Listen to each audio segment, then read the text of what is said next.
ஆகாஷ்வாணி தருமபுரி வானொலி நிலையம்.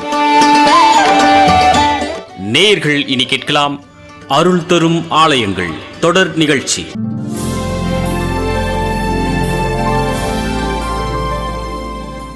இன்றைய நிகழ்ச்சியில் ராவணவதம் முடித்து ராமர் பட்டாபிஷேகம் செய்து கொண்ட புராதான சிறப்பு மிக்க கோவில் சேலம் மாவட்டம் அயோத்தியா பட்டணம் அருள்மிகு கோதண்டபாணி ராமர் திருக்கோவில் சித்திரம் கேட்கலாம்.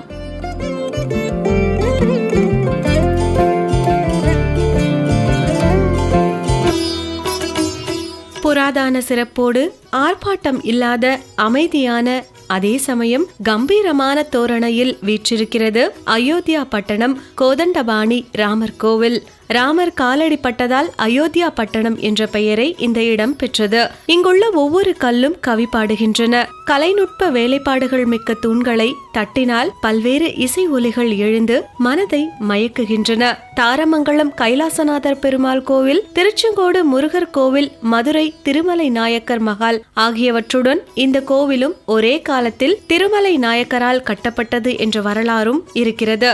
இதற்கு இங்குள்ள பிரம்மாண்டமான சிற்பங்களே சாட்சி. அசுரனை வதை செய்யும் தேவர் குதிரை, யானை, யாழி, சிங்கம் போன்றவற்றின் மீது அமைந்திருப்பது போன்ற ஒரே கல்லில் செய்யப்பட்ட பல்வேறு கற்சிற்பங்கள் மனதை கொள்ளை கொள்கின்றன. சிற்பங்களில் குறிப்பாக ராமர் பட்டாபிஷேக காட்சி, பரதன், சத்ருகணன், லக்ஷ்மணன் கற்சிற்பங்களை காண கொடுத்து வைத்திருக்க வேண்டும். ஒரு தூணில் திருமலை நாயக்கர் தன் தேவியுடன் காட்சி தருகிறார். சிற்பக்கலைக்கு மட்டுமல்ல, ஓவிய கலைக்கும் பெயர் பெற்றது இக்கோவில். எத்தனை ஆண்டுகள் ஆகியும் காலத்தால் அழியாத அன்றைய அற்புத ஓவியங்கள் கோவிலின் மேற்பரப்பில் பார்ப்போரை சிலிர்ப்படைய வைக்கின்றது.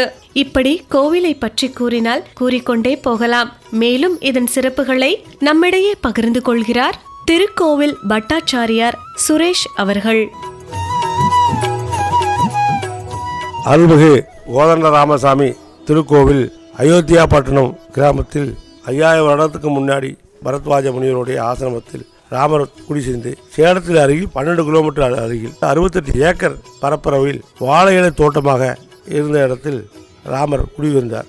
மலை சார்ந்த இடத்தில் அனைத்து 27 குண்டுகள் வழியாக எல்லா இடத்துக்கும் போய் ராமர் எல்லா மலைகளையும் போய் குடிகொண்டு 12 வருடங்களாக இருந்து அதுக்கடுத்து தான் சீதாமா இலங்கைக்கு சொல்லப்பட்டது. அப்போ இலங்கைக்கு போய் அங்கே 10 தலை ராவனை அழித்து விட்டு இங்கே புஷ்ப விமானத்தில் வந்தார். புஷ்ப விமானத்தில் முதல் பட்டாபிஷேக திருக்கோலம் அப்படின்னா தமிழகத்தில் அயோத்தி என்ற பெயர் பெற்றது.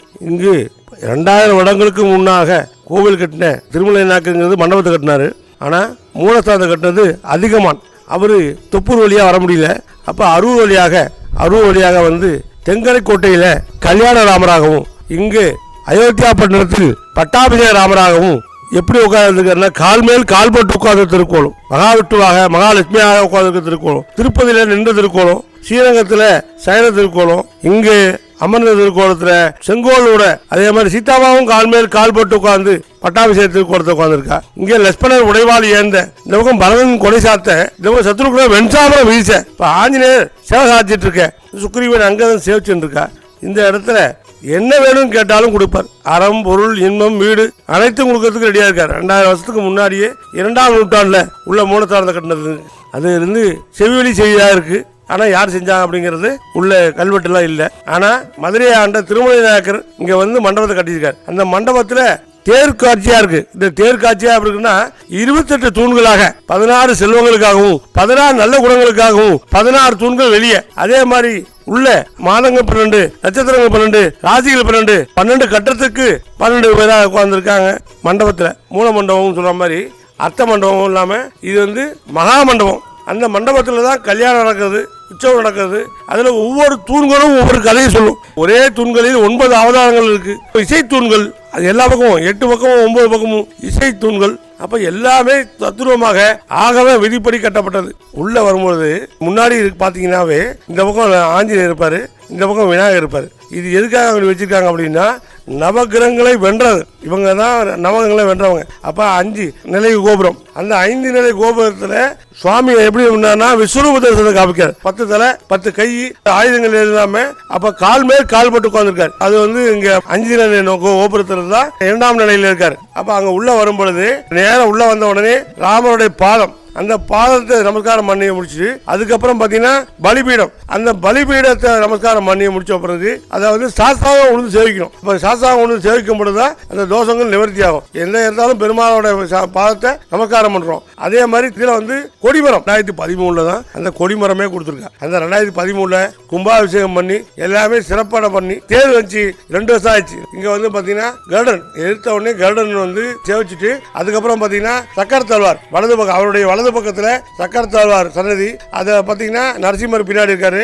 அவங்களை சேவிச்சுட்டு அதுக்கப்புறம் பாத்தீங்கன்னா தும்பிக்கை ஆழ்வார், அந்த தும்பிக்கை ஆழ்வாரை சேவிக்கிறோம். கீழே பாத்தீங்கன்னா ராகு கேது எல்லாமே இருக்குங்க. அப்ப நவகிரகங்கள் சேவிச்சுட்டு இந்த பக்கம் வந்து பாத்தீங்கன்னா ஆழ்வார்கள் 12 பெண் ஆழ்வாரா தனியா எடுத்துக்கா, ஆண்டாள் வந்து தனியா எடுத்து கொடுத்துருக்கா. அப்ப ஆண்கள்ல வந்து தனியா கொடுத்துட்டு பெண் ஆழ்வாரா தனியா சன்னதி கொடுத்துருக்கா. அதே மாதிரி மணிகட்டி ஆஞ்சநேயர், மணிகட்டி ஆஞ்சநேயராக எல்லாமே இங்க வந்து என்னன்னா என்ன கேட்டாலும் கொடுக்கறதுக்கும் என்ன காரியம் நடக்கணுமோ அந்த நடக்கிறதுக்காகவும் இங்க என்ன பண்ணணும்னா அவங்கவுங்க நட்சத்திரம் யார் என்ன நட்சத்திரம் பிறந்திருக்குமோ அந்த நட்சத்திர நாள்ல வந்து அபிஷேகம் பண்ணி அனாதம் பண்ணும்போது அவங்களோட கர்மவினைகள்லாம் முழுமையாக குறையும். அது இல்லாம எதிர்த்தாலும் 42 நாளைக்கு மண்டலம். இப்ப 4 அப்படிங்கிறது ராகு, 8ங்கிறது சனி. இப்ப 2 சேர்ந்தது இணைந்தவர்கள் 42 நாள்ல வந்து ஒரு காரியம் நடக்கணும் அப்படின்னு கருடன் வந்து 40 நாள் விளக்கத்தினா என்ன வேணும், அறம் பொருள் இன்பம் வீடு அனைத்தும் கிடைக்கும். உள்ள போய் சாமியை பார்த்துட்டு வந்தோம்னா என்ன வேணுமோ அத்தனை கிடைக்கும். அவங்க நட்சத்திர நாள் வர்றது சந்தோஷமானது.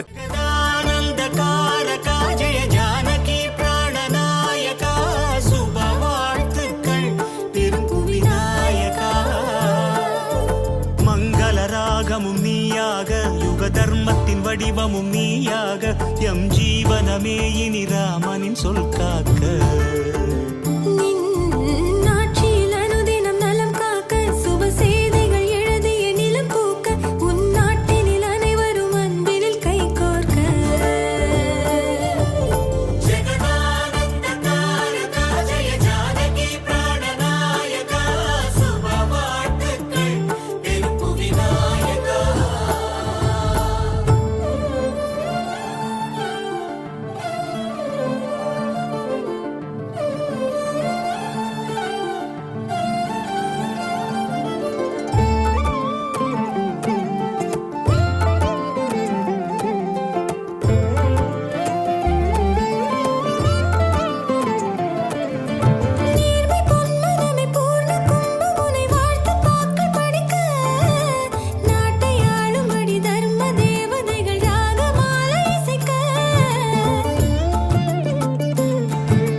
ராஜமகுடமே நிலைத்ததே, நவரத்ன காந்தியும் விளிர்ந்ததே. சூரியவம்ச சிம்மாசனம் வரவேற்று பாடும் எழில் வந்தனம். சாம்ராஜ்ய லக்ஷ்மியின் பாதம் பட்டதும் புனிதமடைந்து பொங்கும்.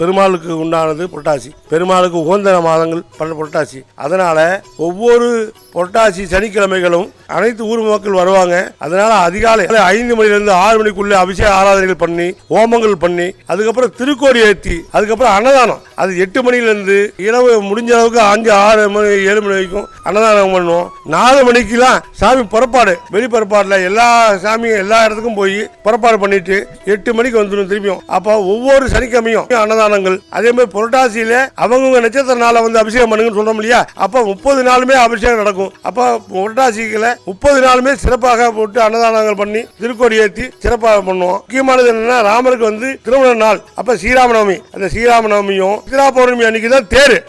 சித்ரா பௌர்ணமி வந்தீங்கன்னா தேரை போட்டு ராமர் பட்டாபிஷேக ராமராக வர்றாரு. அதை பார்த்தீங்கன்னா காலங்காத்தால 6 மணிக்கு கிளம்பி கரெக்டா 2 மணி 3 மணிக்கு வந்துடும் தேரை பார்க்கணும்னா நீங்க சித்ரா பௌர்ணமி அன்று வந்து கலந்துக்கிட்டீங்கன்னா சிறப்பா இருக்கும். அதே மாதிரி ஸ்ரீராமநவமி அன்று உலக மக்கள் அனைவரும் வருவாங்க. ஜனகத்து அயோத்தினால இந்த உலக மக்கள் அனைவரும் வருவாங்க. அதில் பார்த்தீங்கன்னா 1 கோடி மக்கள் வந்து பேசிட்டு போறாங்க. எல்லாருக்கும் நல்லது நடக்குது. ஒவ்வொருத்தருக்கும் ஒரு நட்சத்திரம் இருக்கு. இப்ப சக்கர தாழ்வார் வந்து சித்திர நட்சத்திரம், அதே மாதிரி நரசிம்மர் வந்து சுவாதி நட்சத்திரம். இப்ப அந்தந்த நட்சத்திர நாள வந்து நாங்க பூஜை பண்றோம். அப்ப வந்து கலந்துக்கிறாங்க. அதே மாதிரி சுவாதி நட்சத்திரம் வந்து கருடனோடது, அங்கே வந்து கலந்துக்கிறாங்க. அதே மாதிரி சங்கர சதுர்த்தி விநாயகருக்கு வந்து சங்கர சதுர்த்தி அங்கேயும் பூஜை நடக்குது. அதே மாதிரி ஆழ்வார்களுக்கும் சரி மூல நட்சத்திரம், இப்போ மூல நட்சத்திரத்துக்கு அமாவாசைக்கும் பூஜை பண்ணதுக்காக பண்றாங்க. ஆஞ்சநேயருக்கு அது வந்து கலந்துக்கிறாங்க. அதே மாதிரி ஆண்டாள் வந்து பூர நட்சத்திரம், அந்த நாள்ல வந்து அபிஷேகம் பண்ணி அனாதம் பண்ணி அவர் வந்து 48 நாள் மண்டலமாக அவங்க பூஜை பண்ற முடஸ்காரம் பண்றாங்க. அதே மாதிரி மார்கழியில 30 நாளுமே சிறப்பாக அவங்களுக்கு பூஜைகள் பண்றாங்க. அதை 30 நாளுமே 30 பாசங்களை சொல்லி எல்லாரும் வந்து கலந்துக்கிறாங்க. அவங்க வந்து கலந்துக்கு சர்டிபிகேட் கொடுக்குறோம். அதே மாதிரி பாத்தீங்கன்னா எய்தாப்ல ஆஞ்சநேயர் இருக்காரு. அந்த ஆஞ்சநேயருக்காக சிறப்பு பூஜைகள் நடக்குது. வைகுண்ட ஏகாதசி அன்று சொர்க்க வாசல் உண்டு. அது மண்டபத்தில் இருக்கிற வடக்கு வாசல், வைகுண்ட வாசல், குபேர வாசல், அந்த வாசல்ல வந்து சிறப்பாக பண்ணி அன்னைக்கு அன்னதானம் பண்ணி அபிஷேக அன்னதானங்கள் பண்ணி எல்லாம் சிறப்பாக பண்ணுவோம். அனைவரும் வாங்க. ராமனுடைய அருளும் சீதாதேவி அருளும் மாதிரி நடக்கும். ஸ்ரீராம ராம ராமேதி ரமே ராமனுமே சகஸ்ரநாமத்தியும் ராமராமராமே ராமாய ராமத்தாய ராமச்சந்திராய ரகுநாதாய நாதாய சீதாபதயே நமக. ஸ்ரீராம ஜெயராம ஜெய ஜெய ராமா. ஸ்ரீராம ஜெயராம ஜெய ஜெய ராமா. ஆஞ்சநேயரின் இதயத்தின் அதிபதியான ஸ்ரீராமனின் மகிமையை சொல்ல பல கோடி வார்த்தைகள் தேவை. அவர் தந்தை வார்த்தையை பாதுகாப்பவர், குணங்களினால் வசீகரிப்பவர், ஆன்மீக குரு அயக்ரீவரின் வடிவம், சீதையின் இதயத்தில் முழு நிலவாய் ஸ்ரீராமச்சந்திரன், சபரி வழங்கிய கடித்த பழங்களின் இனிமையை உணர்ந்த ஸ்ரீராமன் தன் பக்தர்கள் நெஞ்சில் எவ்வாறெல்லாம் குடியிருக்கிறான் என்று பக்தர்களே கூற கேட்கலாம். ரமேஷ், சேலம் 3 ரோடு பகுதியை சார்ந்தவர். கடந்த 12 ஆண்டுகள் மேலாக இந்த அயோத்தியாபட்டினம் ராமர் கோவிலில் வந்து வழிபட்டு இருக்கிறேன். இங்கே மாதந்தோறும் பௌர்ணமி சத்யநாராயணர் பூஜையானது மிக சிறப்பாக நடத்தி கொண்டிருக்கின்றார்கள். என்னுடைய அனுபவங்கள் பார்த்தீங்கன்னா, என்ன கஷ்டம் வந்தாலும் இங்கே வந்து ராமரை வந்து சேவிச்சுட்டு போனாவே ஒரு சந்தோஷம். அது மாதிரி தொழில் நடக்கலைனாலும் எனக்கு சில தொழில்கள் ப்ராப்ளம் இருந்தது. இங்கே வந்து ராமர் வந்து பார்த்த உடனே அதுக்கான தொழில்கள் எனக்கு வெற்றி அடைந்தது அப்படிங்கிறத நான் மகிழ்ச்சியோடு தெரிவிச்சுக்கிறேன். என் பேர் பரமசிவங்க. சேலம் அம்மாப்பட்டியிலிருந்து வந்துட்டுருக்குறேங்க. நான் இங்கே ஒரு 15 வருஷமாக வந்துட்டுருக்கிறேன். இங்கே வந்து பார்த்தீங்கன்னா எங்கள் சொந்தக்காரங்க வந்து 60ஆம் கல்யாணம்லாம் வந்து பண்ணியிருக்கிறாங்க. இங்கே ராமர் வந்து இங்கே அரசாட்சி பிடிக்கிற மாதிரி இருக்கிறதுனால அவங்க வந்து 60ஆம் கல்யாணம் வந்து இப்போ பண்ணியிருக்கிறாங்க. நாங்களும் இங்கே வந்து கலந்துருக்குறோம்லாம். இங்கே ரொம்ப சிறப்பாக இருந்திருக்கு. இங்கே சிற்பக்கலைலாம் பார்த்தீங்கன்னா ரொம்ப வித்தியாசமாக இருக்கும். தூணில் வந்து பார்த்தீங்கன்னா சத்தம் வந்து வேறு மாதிரி சத்தம் வருங்க. இங்கே அது ஒரு சிறப்புங்க இந்த இடத்துல. இது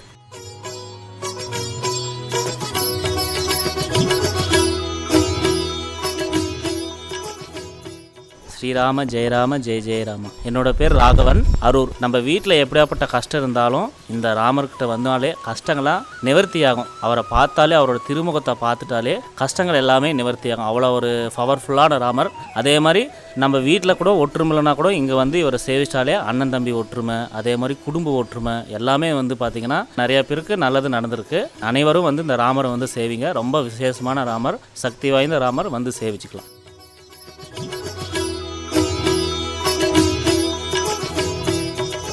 என் பேர் ஏபி துரைசுவாமி, தைலார்னூர்லேருந்து வரேங்க. இந்த ராமர் கோயில் வந்து கால் மேலே கால் போட்டு பட்டாபிஷேக திருக்கோலத்தில் காட்சிகளை கொடுப்பது வந்து கோயில்களில் இந்தியா ஃபுல்லாக இருந்தாலும் இந்த இடத்துல வந்து கணவன மனைவியாக அமர்ந்த கோலத்தில் காட்சிகளை கொடுப்பது இங்கே மட்டுமே தான் குடும்ப சமேதமாக இருக்கிறாங்க. இந்த இடத்துல சேவிக்கும் பொழுது திருமண தடையெல்லாம் சரியாயிருது. அதே மாதிரி இந்த இடத்துல வந்து பொண்ணு பார்த்துட்டு போனாங்களாவே அது நிறைவேறிடுது. அதே மாதிரி இந்த இடத்துல ஆண்டாளுக்கிட்ட பார்த்தீங்கன்னாக்கா கூட்டு பிரார்த்தனை நடக்குது. மார்கழி மாதம் ரொம்ப சிறப்பாக பண்ணிகிட்டு இருக்காங்க. எதர்ச்சியாக அந்த இடத்துல வந்து நான் சேவிக்க வந்தேன். இந்த கோவில்லே எனக்கு வந்து ஆண்டாள் அர்ச்சகராக என்னை பணியாற்றிருக்காங்க. எண்ணிய காரியங்கள் நிறைவேறுது.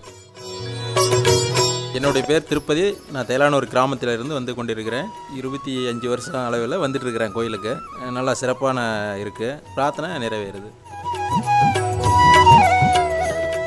அன்பு, ஒழுக்கம், அரச நடத்தையின் உருவகமாக கருதப்பட்டவர் ராமர். இந்திய பாரம்பரியத்தில் பரசுராமர், பலராமர், ராமச்சந்திரன் ஆகிய 3 ராமர்கள் குறிப்பிடப்பட்டிருந்தாலும் விஷ்ணுவின் 7வது அவதாரமாக ஸ்ரீராமச்சந்திரமூர்த்தியே தொடர்புடையவர். ஜெகதானந்த காரகன், ஜெய ஜானகி பிராணநாயகன் பல கஷ்டங்களையும் துன்பங்களையும் போர்களையும் சந்தித்து வெற்றி பெற்ற பிறகு வந்தடைந்த திருத்தலமாக சேலம் மாவட்டம் அயோத்தியா பட்டணத்தில் அமைந்துள்ள கோதண்டபாணி ராமர் திருக்கோவில் அமைந்துள்ளது. வாழ்வில் ஒருமுறையேனும் அருள்மிகு கோதண்ட ராமசுவாமி திருக்கோவிலை தரிசிக்க எண்ணலாம்.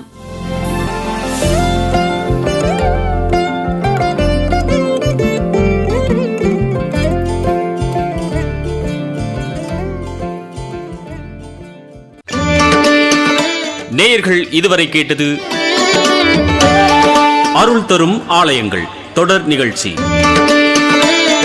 படைப்பு தருமபுரி வானொலி நிலையம்.